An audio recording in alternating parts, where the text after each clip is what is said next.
ጤና ይስጥልኝ ክቡራን አድማጮቼ፣ የሰዓቱን መረጃ ወደ እናንተ አድርሳለሁ። የቀድሞ የሰላም ሚኒስትር ዴኤታና የኦሮሚያ ክልል ምክር ቤት አባል አቶ ታዬ ደንዳ በአቃቢ ሕግ ከቀረቡባቸው 3 ክሶች ፍርድ ቤት በሁለቱ በነጻ ሲያሰናብታቸው በአንዱ ግን ጥፋተኛ ተብለዋል። ዛሬ ማክሰኞ በዋለው ችሎት የአቶ ታዬ ደንዳ ጉዳይ የተመለከቱ የፌዴራል ፍርድ ቤት ልደታ ምድብ አንደኛ የህገ መንግስትና በህገ መንግስት ላይ የሚፈጸሙ ወንጀሎች ችሎት ከቀረቡለት 3 ክሶች የጦር መሳሪያ ህግን በመተላለፍ በቀረበባቸው ክስ ጥፋተኛ ሆነው ተገኝተዋል። የአቶ ታዬ ጠበቃ እንዳረጋገጡት በፍርድ ቤት ውሎ ደንበኛቸው ከቀረቡባቸው ክሶች በሁለቱ ነጻ ተብለዋል። አቶ ታዬ ነጻ የተባሉባቸው ክሶች ከጠላት ጋር ማበር እና የአገር መከላከያ ሰራዊትን ለመምታት ዝግጅት አድርጓል የሚሉ 2 ከባድ ክሶች ናቸው።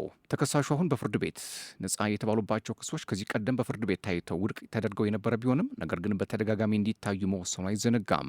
የፍርድ ቤት ውሎ አቃቤ ሕግ በፍርድ ቤት ካቀረባቸው መከራከሪያዎች መካከል አቶ ታዬ በፌስቡክ ገጻቸው ያጋሩት መረጃም ታጣቂዎች መንግስትን መገዳደራቸውን ተቀባይነት ያለው የሚያስመስል ነው የሚለው ይገኝበታል።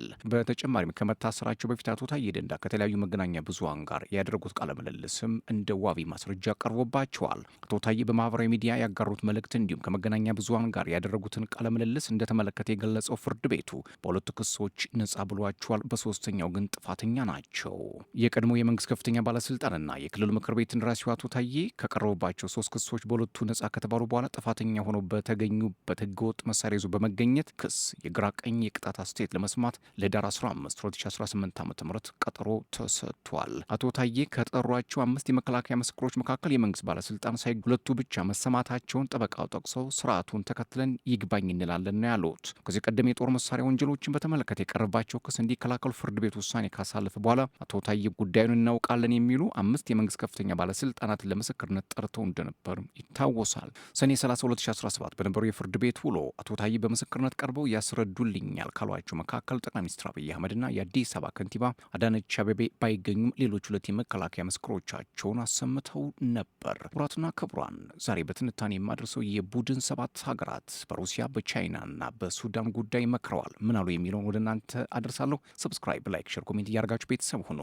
የቡድን 7 ሀገራት በደቡባዊ ኦንታሪዮ ካናዳ በኒጋራ ኦንዘሌ ከተማ ላይ ተሰብስበው የተለያዩ ውሳኔዎችን አሳልፈዋል። ለ2 ቀናት በቆየው ስብሰባ በዓለማችን የፖለቲካ ስበት ላይም የራሱን ተጽዕኖ ያሳርፋል የሚል ተስፋ ተጥሎበታል። ቻይና ቀዳሚ ስጋት ሆናም ተቀምጣለች። ሰሜን ኮሪያ ትከተላለች። ለዩክሬን የሚደረገው ድጋፍ አጠናክረው እንደሚቀጥሉ ሲያስታውቁ የሱዳንንም ጉዳይ ተመልክተውታል። ከልብ አዝነው ሰላም ይወርዳሉ የሚለው ግን ወደፊት የሚታይ ይሆናል። ባለፈው ሳምንት የሱዳን ጦር ሰራዊት አዛዥ ጄኔራል አልቡርሃን ዓለም ሱዳንን ረስቷታል፣ አንድ ነገር በቶሎ መደረግ አለበት ማለታቸው አይዘነጋም።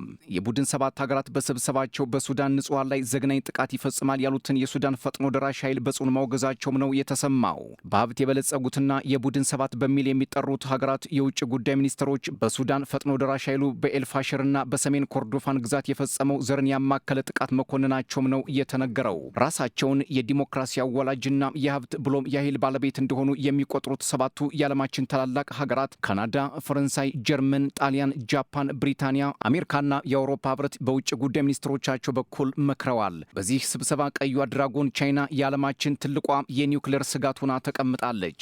ሀገራቱ በውይይታቸው ቻይና ስለ ኒውክሌር ያላትን አቋም በይፋ እንድታሳውቅም ጥሪ አቅርበዋል። በዚህ በካናዳ ኦንታሪዮ በተደረገው የጎምቶች ስብሰባ አሁናዊውን የዓለም የፖለቲካ ውጥንቅጥ ለማስተካከል ብሎም ሚዛኑን የጠበቀ የዓለም ስርዓት እንዲፈጠር ለማድረግ እድል እንደሚፈጥር ፖለቲከኞች ይናገራሉ። አንዳንዶች ግን በዚህ አይስማሙም። ሀገራቱ በተመሳሳይ መልክና ቁመና የዓለምን ፖለቲካ በራሳቸው ርዕዮተ ዓለምና መስመር ለመፍጠር የሚፈልጉ የአንድ ዓለም ስርዓት በአንድ እዝ ለመግዛት የሚሹ ስለሆነ በዓለም ላይ የጋራ መግባቢያ ሀሳብ ያመጣሉ የሚለውን ደፍሮ ለመናገር አስቻይ ሁኔታ የለም ሲሉ ይከራከራሉ።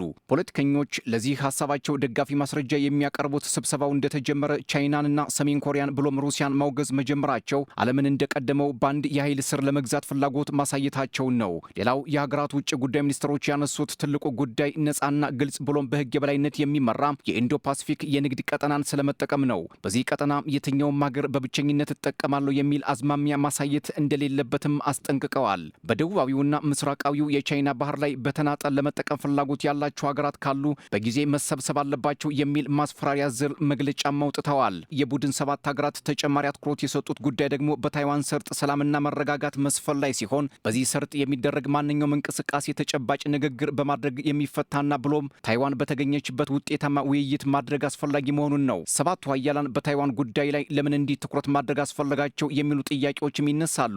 አንድም ቻይና በቀጠናው የበላይነቷን ለማስጠበቅ የምታደርገውን እንቅስቃሴ ለመቆጣጠር፣ አንድም ታይዋን ከቻይና ሊደርስብኝ ይችላል የሚለውን ስጋቷን አስመልክቶ ይህንን ለመከላከል አንድም ቻይና አሁን ላይ እየገነባች ያለውን የኒውክሌር ጦር መሳሪያ ፈር የለቀቀ ነው በሚል ዓለም አቀፍ ጫና ለመፍጠር ሊሆን ይችላል ሰባቱ ሀገራት በዋናነት የቻይናን እንቅስቃሴ በንስር ዓይን እየተከታተሉ ስለመሆናቸው የሚገለጸው።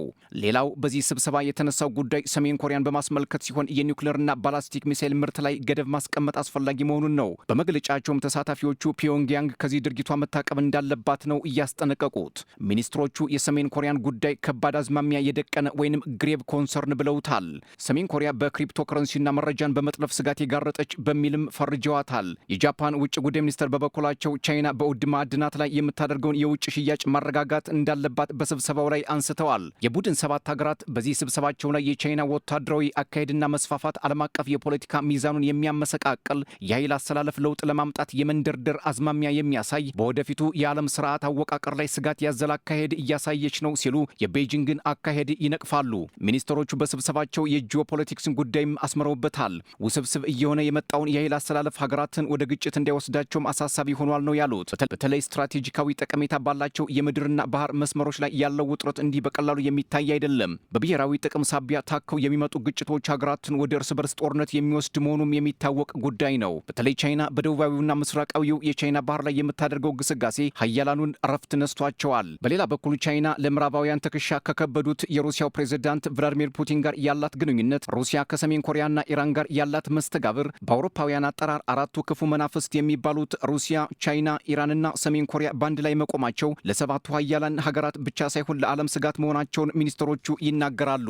ዛሬ ላይ ታይዋን ታይምስ እንዳስነበበው ሚኒስትሮቹ ቻይና በታይዋን ዙሪያ የምታደርገውን ወታደራዊ ትንኮሳ ማቆም እንዳለባት ማስጠንቀቃቸውን ነው። ቻይና በቀጠናው ላይ ያላትን ያልተገባ ፍላጎት መከርከም አለባት ብለው የሚናገሩት የቡድን ሰባት ሀገራት ለታይዋን ጥብቅና መቆማቸውን አሳይተዋል ነው የተባለው። እንደ ፖለቲካ ተንታኞች ሰባቱ ሀገራት በታይዋን ላይ ያላቸው አቋም አንድ ቻይናን ፖሊሲ ለምታራምደው ቤጂንግ የማይዋጥ እንደሆነ ይናገራሉ። ከዚህ ባሻገር ቻይና በተደጋጋሚ በታይዋን ጉዳይ ላይ ለማሸማገል የሚመጣና ጣልቃ ለመግባት የሚሞክር ሀገር በሉዓላዊነት ላይ የሚቃጣ አድርጌ እወስደዋለሁ ስትል በተደጋጋሚ ሀያላኑን ማስጠንቀቋ ሁኔታውን የበለጠ አባብሶታል። ይህ የሰባቱ ሀገራትና የቻይና ሰጥ አገባ ወደ ሌላ ፍጥጫ እንዳያመራም ያሰጋል የሚሉ በርካቶች ናቸው። በቻይና ባህር ላይ የሚደረገው የሀያላን ሀገራት ፉክክር ለቀጠናውና በዚያ ዙሪያ አሰፍስፈው ለሚጠብቁ ሀገራት ብሎም ብሔራዊ ጥቅማቸው ለማስጠበቅ የጦር መሳሪያ እስከ መማዘዝ ሊደርሱ እንደሚችሉም ያመላክታል። ቻይና ታይዋንን እየጨቆነች እንደሆነ የሚናገሩት ሀያላኑ የታይዋንን ሰላምና ደህንነት እናስጠብቃለን ማለታቸው በቀያይ ድራጎኖቹ የቤጂንግ ባለስልጣናት ግን የሚወደድ አይደለም። ከባይደን እስከ ዶናልድ ትራምፕ ድረስ ያለው የአሜሪካ ውጭ ጉዳይ ፖሊሲ ታይዋንን እንደ መያዣ በመጠቀም ቻይናን ለማንበርከክ ቢሞክርም እንዳልተሳካለት የሚናገሩ ፖለቲከኞች በርካታ ናቸው። ቻይና ደግሞ በታይዋን ጉዳይ ሊያቆመኝ የሚችል ምድራዊ ኃይል የለም ስትል ትሞግታለች። በዚህ የታይዋን ጉዳይና በኒውክሌር ጦር መሳሪያ መስፋፋት ላይ የአሜሪካው ፕሬዝዳንት ዶናልድ ትራምፕ ሩሲያን ጨምሮ የሶስትዮሽ ውይይት እንዲደረግ በተደጋጋሚ ይናገራሉ። ቡድን ሰባት ሀገራት ለዩክሬን ጥብቅና መቆማቸው ብሎም በሩሲያ ላይ ጫና እንዲፈጠር ማድረጋቸው በቻይናና ሰሜን ኮሪያ ላይ ጥብቅ ማስጠንቀቂያ መስጠታቸውን አስመልክቶ ከሞስኮ ቤጂንግና ፒዮንግያንግ ይህን ዜና እስካጠናከርንበት ሰዓት ድረስ የተሰጠ አስተያየት የለም።